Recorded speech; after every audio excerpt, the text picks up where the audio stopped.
Hello everyone, मेरा नाम है एडवोकेट अनिमेश राजादा और मैं दिल्ली के डिस्ट्रिक्ट कोर्ट्स और हाई कोर्ट में प्रैक्टिस करता हूँ। तो आज की वीडियो हम समझेंगे कि कैसे आप घर बैठे बिना किसी मदद के एक legally compliant breach of contract notice draft भी कर सकते हैं, उसे लॉयर से अटैच भी करवा सकते हैं और घर बैठे ही सामने वाली पार्टी को भेज सकते हैं। तो इससे पहले हम समझते हैं कि ब्रीच ऑफ कॉन्ट्रैक्ट किसे कहते हैं। तो मान के चलिए कि आपने किसी से एक एग्रीमेंट किया जिसमें उसने आपसे वादा किया है कि या तो वो आपको कोई गुड्स देगा या फिर कोई सर्विस प्रोवाइड करेगा और किसी कारणवश वो ये ड्यूटी नहीं निभा पाता है, तो इसको हम बोलते हैं कि उसने अपनी ड्यूटी ब्रीच करी है और जो आपके बीच का एग्रीमेंट है उसे भी ब्रीच करा है। तो इस प्रोसेस को हम ब्रीच ऑफ कॉन्ट्रैक्ट बोलते हैं। एक आसान से एग्जाम्पल समझते हैं।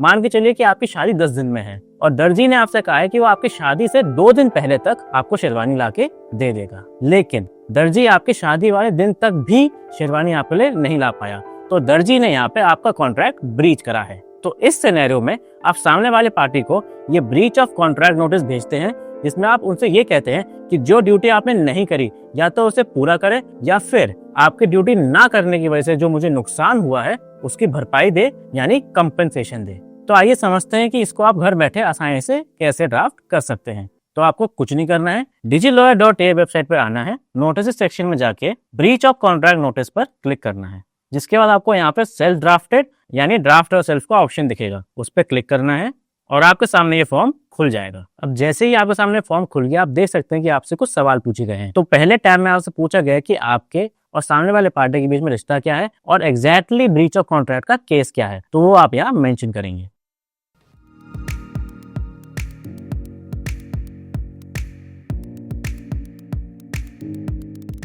अब सेव एंड कंटिन्यू क्लिक करने के बाद आप देख सकते हैं कि साइड में एक प्रीव्यू दिख रहा है। आप तो ये कुछ नहीं है, जो आप इस फॉर्म में भर रहे हैं वो नोटिस में कैसे फीड हो रहा है वो आप यहाँ से चेक कर सकते हैं और उसी हिसाब से अपनी इंफॉर्मेशन फीड कर सकते हैं। तो फॉर्म भरते वक्त इसका ध्यान जरूर रखें। अब अगले क्वेश्चन आपसे पूछा गया कि इशुइंग पार्टी कौन है। अब इशुइंग पार्टी वो होती है जो ये नोटिस भेज रही है, तो इस सिनेरियो में मैं इशुइंग पार्टी हूँ।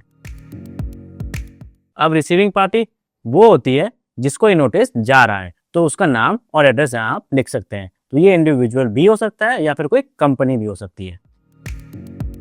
अभी आपसे पूछ रहा है कि ये नोटिस भेजने से पहले क्या मैंने सामने वाले पार्टी से कम्युनिकेट किया था, तो कैसे किया था और आखिरी कम्युनिकेशन कब हुई थी। अब इसमें इस ट्रांजैक्शन में कितना करेंसी और कितना अमाउंट लगा है वो आप यहाँ पे फिल करेंगे। अब यहाँ पे 2 सवाल है। यहाँ आपसे पूछ रहा है कि ये जो एग्रीमेंट ब्रीच हुआ है वो कब हुआ था। अब हो सकता है कि आपने बुकिंग करी हो 10 तारीख को, तो यहाँ पे आप 10 तारीख लिखेंगे। और दूसरी चीज, आप सामने वाली पार्टी को इस नोटिस को कंप्लाई करने के लिए कितना टाइम दे रहे हैं वो भी आप यहाँ मेंशन करेंगे। तो देखा आपने मिनटों में कैसे अब ये लीगल नोटिस ड्राफ्ट हो चुका है, पर कहानी अभी खत्म नहीं हुई है। एक लीगल नोटिस तभी लीगल नोटिस बन पाता है जब उस पर लॉयर के साइन हो। तो आप यहाँ देख सकते हैं कि लॉयर अटेस्टेशन का यहाँ पे फीचर है, तो उसे हम सिलेक्ट करेंगे। यहाँ पे आप देख सकते हैं कि अगर आपको सामने वाली पार्टी को ये नोटिस वाया मेल भेजना है तो उसकी ईमेल एड्रेस आप यहाँ पे एंटर कर सकते हैं। अगर आप चाहते हैं कि इस नोटिस की कॉपी आपके पास भी आए फिजिकल फॉर्म में, तो डोर स्टेप डिलीवरी का ऑप्शन आप सिलेक्ट कर सकते हैं, जहां पे आपको अपना एड्रेस फिल करना होगा। अब आप पेमेंट के लिए प्रोसीड भी कर सकते हैं। तो आप देख सकते हैं कि अब पेमेंट का स्लॉट खुल गया है और पेमेंट करना भी बहुत ईजी है। आप UPI, debit card, credit card किसी भी चीज से पेमेंट कर सकते हैं।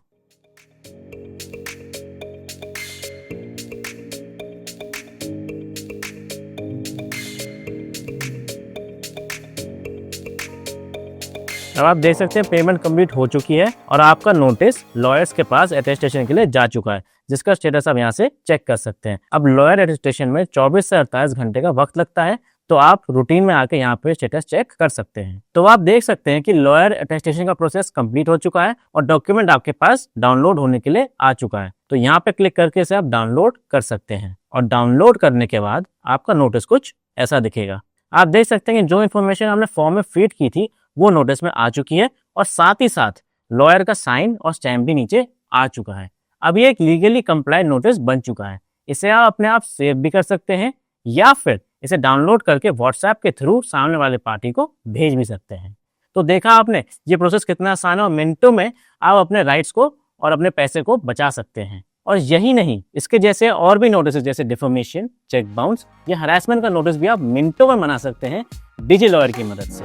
तो अगर आज के वीडियो में आपको कोई डाउट हो तो आप कमेंट सेक्शन में बता सकते हैं और मैं आपको आके रिप्लाई ज़रूर करूँगा।